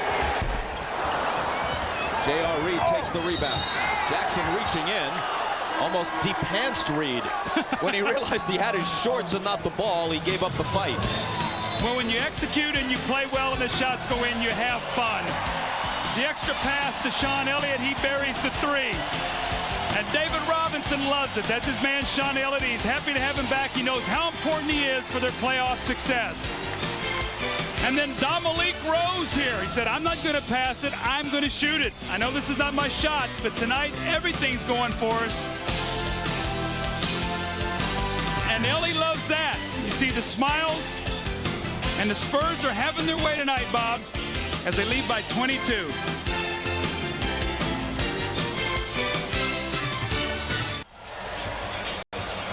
The voice of the Lakers, Chick Hearn, at courtside for game 3,100 in a row. The last time he missed a Laker broadcast was 1965, only because He couldn't fly through some sort of bad weather. He had a Learjet set up to get from wherever he was to where the Lakers were playing, and the pilot wouldn't take off. Tonight he has a terrible head cold, but he's out there 3,100 in a row. Now Cal Ripken's streak was 26-32. You might say Cal had to play, but remember, he was in his 20s and 30s. Chick's doing it in his 60s, 70s, and now his 80s. Well, you know, he's agonizing over right now with the play of the Los Angeles Lakers. There's no bigger fan or more popular figure with the Laker organization than Chick Hearn. And you know that as he's watching this right now, this tugs at his very soul to watch the Lakers play this way. The last time Chick missed a Laker broadcast, Kobe Bryant was minus 13 in age. Avery Johnson. Bob, get me out there, spot me up. I think I can hit an open shot here tonight. Those things, there's not anybody 15 feet around them. I think I can get my J off tonight. Wouldn't even have to be a J. It'd be a set shot, the way these guys are alone. Shaquille O'Neal's hoop gives him 26, which is right at his average.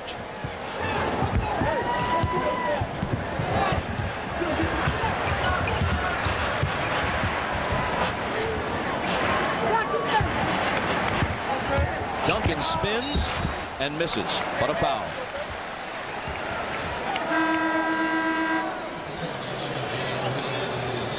We're going to talk about execution here now. I mean, he's so open right now, you can't even see him in the picture now. Is there anybody within? Look at this right here. I mean, how much space is Bob? I think I can get my little tippy-toe jumper off right now. That's what's known as uncontested. Foul was on J.R. Reed, his second, and the first free throw rattles out for Duncan. See, games like this, too. We were here for the fourth quarter of the Dallas game the other night when San Antonio played here. It was a blowout. Duncan and Robinson rested the whole fourth period. Tonight, basically, David Robinson has got great rest. Duncan's younger.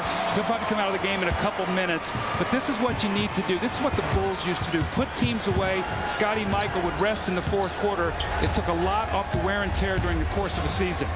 Duncan's got 21 now with 12 rebounds. Kobe Bryant misses the three. 13 rebounds for Duncan, who will have a happy 23rd birthday tomorrow.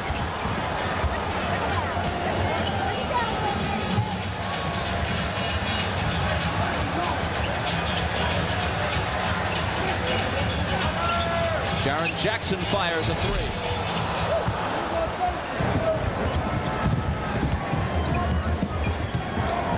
.99-77. Rice leans in and misses. Malik Rose takes it. Here comes Avery Johnson. Elliott's on the wing. He gets it to him. And they exceed the 100-point plateau.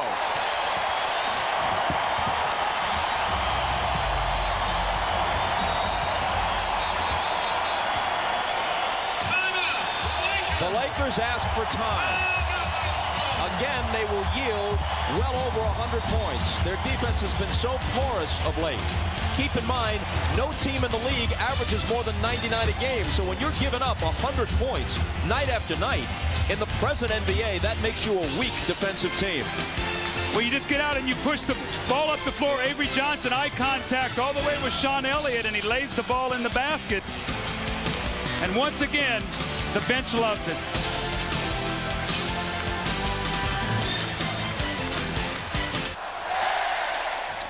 The consensus is that Karl Malone is the front-runner now for the MVP award, but the way the Spurs are closing the season and the overall excellent play of Tim Duncan makes it possible to make a case for him. Well, Tim Duncan has really taken off over this last 30 games, and you can see, you know, in the top 10 in points, rebounds, blocks, and field goal percentage. He's become their anchor on the low post. He creates shots for everybody. And I think when you think of MVP, you look at David Robinson, and you think he is very happy for the success of Tim Duncan. And I think that's important. I think that's why this is all fitting right now.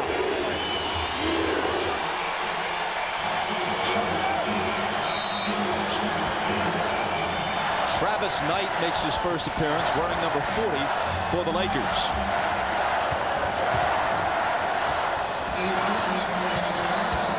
Derek Fisher with Steve Kerr also on the floor for the first time on him. Fisher misses. Fisher, Harper, and Lou have between them 2 points. 2 for the three-point guards tonight. Meanwhile, Avery Johnson, 13 points, 12 assists, no turnovers. Jaren Jackson, 12 points. The Laker point guards have been abused tonight. Well, I think that's one of the areas, and Kurt Rambis knows that going into the playoffs, Harper has got to get right. And right now his legs are still showing the wear and tear. He doesn't have his legs under him. What really affects him is it's on his defense more than anything else. They need him to be tough so that everything will fall into place, because, Bob, everything starts with your quarterback. He's the one that dictates the whole tone of your team, and right now they're trying to adjust to 3 different guys, all who play different styles.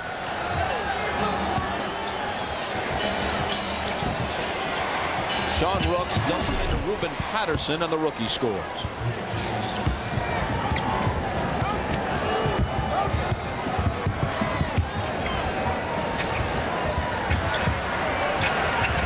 Here's Steve Kerr. Imagine if he could find his touch between now and the playoffs. What an extra weapon that would be. On the turnover, the Lakers come back. Lou pulls up and misses. Well, I think with Steve Kerr, one of the things that people don't realize is a lot of the things that he got in Chicago weren't just spotting up, they were out of motion. Here they're mostly spot-up shots, and he's still adjusting to that.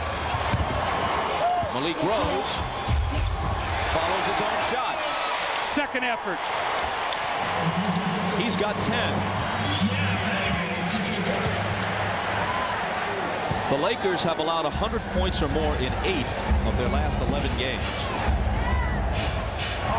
Ruben Patterson is way off with that one. See, that's not his shot. I mean, he's not that kind of player. If you want to post him and slash or whatever, when he starts shooting jump shot, he's out of character.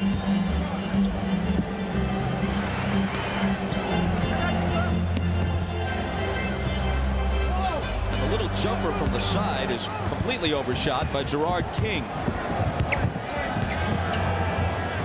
King is a rookie out of Nicholls State, seldom used, 6'9" and 250. Travis Knight. Jerome Kersey clears it.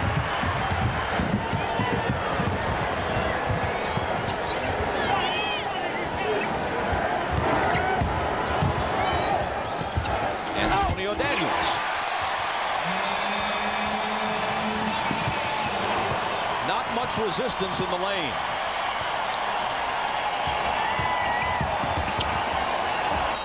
Patterson attempts a reverse, and now he'll attempt some free throws.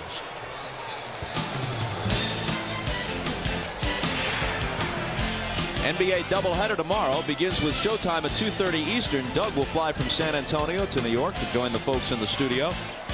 And then regional coverage in both halves. Knicks Heat or Rockets Suns in the opener. In the nightcap, Magic Sixers or Sonics Jazz. You know, right now Miami's in that number 1 spot in the East. If New York gets to 8, how about a 1-8 matchup, New York, Miami? Could happen. Be a lot of passion involved. The Knicks certainly not the team they once were, but anytime Riley comes into the Garden, it gets people going. Yeah, and the over-under in those games will be about 140 points. It'd be 70 to 69. Which may be good defense, but is something less than thrilling. A chance for a three-point play for Gerard King.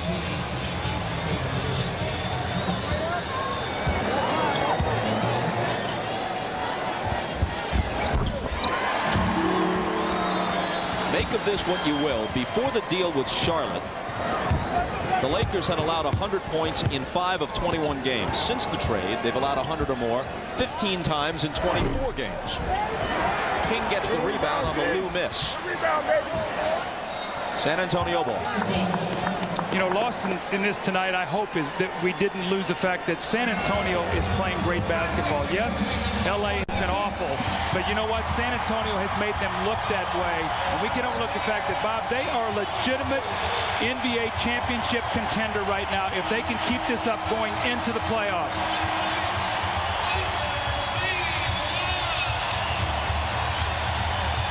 Well, this is what happens when one team floundering collides with another team that's hitting on all cylinders and is playing at home and has plenty of emotion and plenty of motivation. San Antonio has now won 25 of 29. And they spank the Lakers here by 27. Let's go to Ahmad. All right, thanks, Bob. I'm here with the Twin Towers. I guess I must look like a little apartment building standing next to these two guys. But what a game. Energy, hustle, besides some exceptional shooting.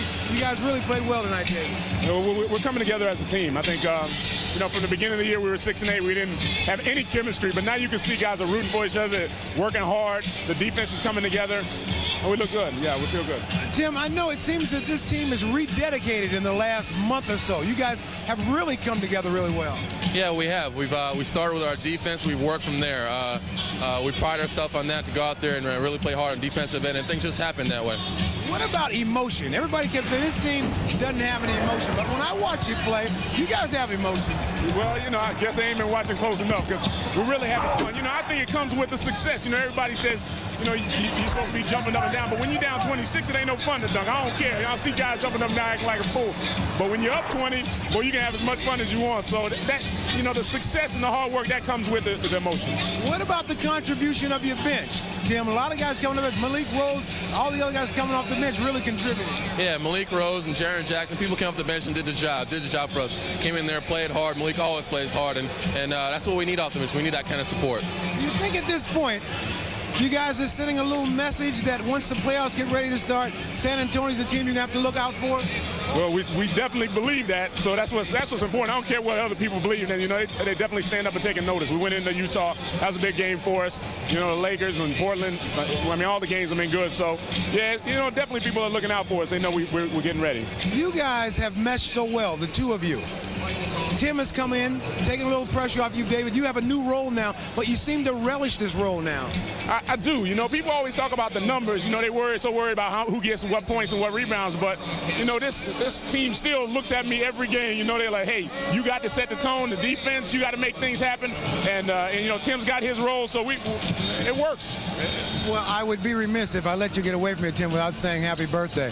Oh, man, you ain't tell nobody. We'll take care of that. We'll take care of that. All right, congratulations, guys. See you later. Back to you, Bob. Well, it's tomorrow. The Admiral still has time to bake a cake. Duncan scored 21. Robinson, who did most of his damage in the first half, had 16. Sean Elliott had 14. And it was mostly his defense that held Kobe Bryant to 11. Shaq with 26 and Rice with 19 to lead the Lakers. We'll be going to Hannah Storm in our New York studios. After these messages, Bill Russell is still there with the Showtime crew. San Antonio wins it 108-81. For Doug Collins and Ahmad Rashad, I'm Bob Costas. Good night from San Antonio.